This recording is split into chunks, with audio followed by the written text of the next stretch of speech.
even get the card? I just want to see if something happened to you first. Well, nothing did. Check out that bad boy right there. Impressive. What's wrong with you? Panic disorder. I'll buy that. Yo, where the hats at?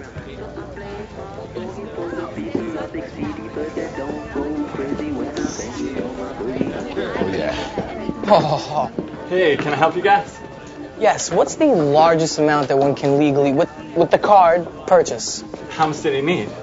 Maybe 2 pounds. Listen, just give him the most you can of the strongest you got. Me, I'll take one jet black California homegrown trucker hat. No bag necessary. I'll be wearing it out. Oh, yeah. Now I'm ready for work. Me too. Ooh, this is very people are starting to see more and more how effective and viable cannabis is as a treatment option for their various illnesses. I think that a lot of dispensaries are going to be popping up all over the country. Well, I would like to try a little of the Bubba Kush for the evening, and I think I'd prefer like a little of the Super Silver Haze for the morning. Okay. The EA doesn't like to use the word dispensaries, but for whatever, that's the word that's attached to it. But the fact of the matter is, they're marijuana distribution centers. It's essentially what they are. They're public nuisance. All right, Josh. Thank you, sir. What we've been able to determine in our dispensary investigations, these are not people coming out in wheelchairs, on crutches.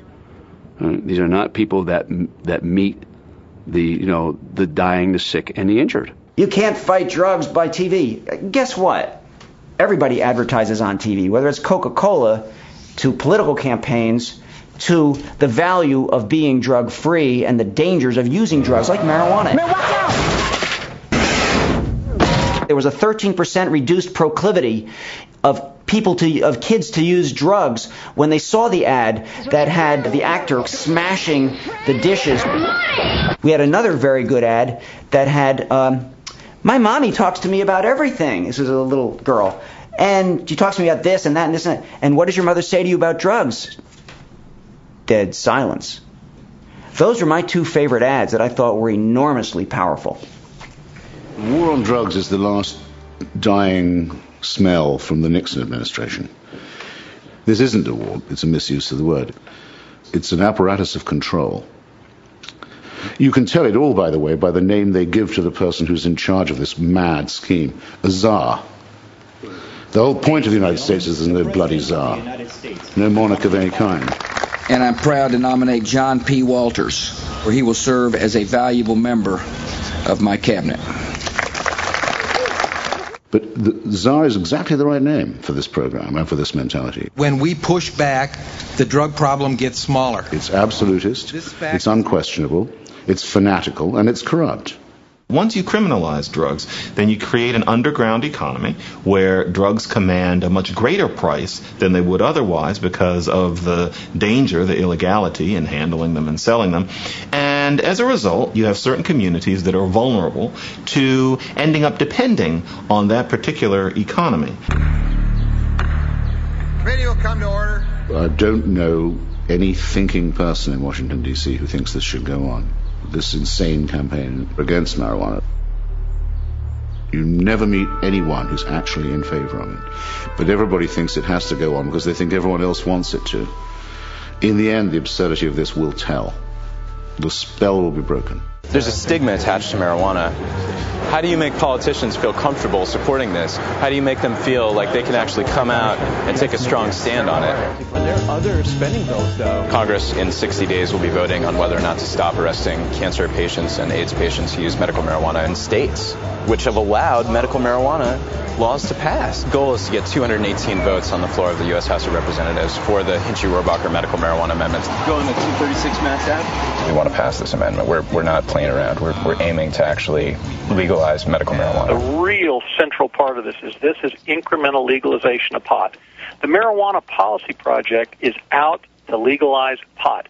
Right? I mean, talk to these guys at MPP. How many years have they smoked pot? Well, that is just outrageous, sir. I resent that, and that is a ridiculous ad hominem attack. I think the bigger picture is, who is pushing this whole marijuana issue? Who's pushing this? It's not with medical marijuana. It's with legalizing marijuana. I would ask you two questions. Number one, would you tell that cancer patient who's vomiting that they can't use a medicine that works for them that's been recommended by their doctor? And also, sir, should they be in jail? Should those cancer patients be locked up? They are not going to jail. I mean, it's ridiculous. You're arguing that they should be criminalized. Are you saying that they should be in jail? What I'm saying is the people that provide it to them should be, certainly. I think that if somebody wants... But that's not the law, sir. Doctor, should your cancer patients go to jail? My cancer patients don't go to jail. Well, I guess they're lucky that they shouldn't go to jail, and they aren't going to jail. And I think, and unfortunately, I have to start seeing patients in about 30 seconds here, because I really would like to stay on and... Oh, Lord. I just got disconnected. Fuck.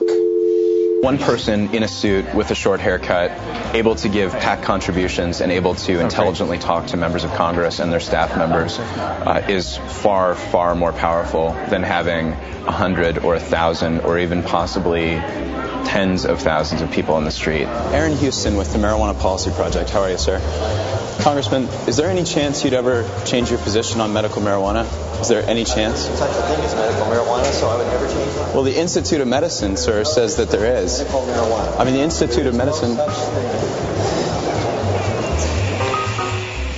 This amendment simply has to do with the ability of states to relieve the suffering of their citizens without federal intervention and the right of states to pass laws regulating medical practice without federal intervention. I had young people work for me in my supermarket who I knew were using marijuana, and they used it for a period of years, folks, and they're not as sharp after years of marijuana use as they would have been. It dulls the brain.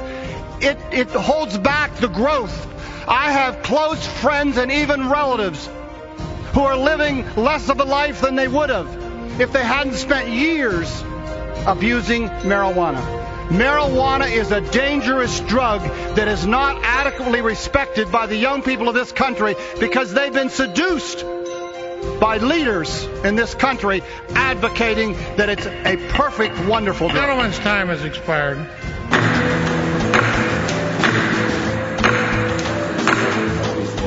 Come on, guys. On this vote, the yeas are 163, the nays are 259. The amendment is not agreed to. The committee will come to order. Tomorrow I'm going to wake up. Tomorrow. I'll wake up and get back to it. Get back to the work at hand. We're not going to give up. We're not going to give up. We're going to win eventually.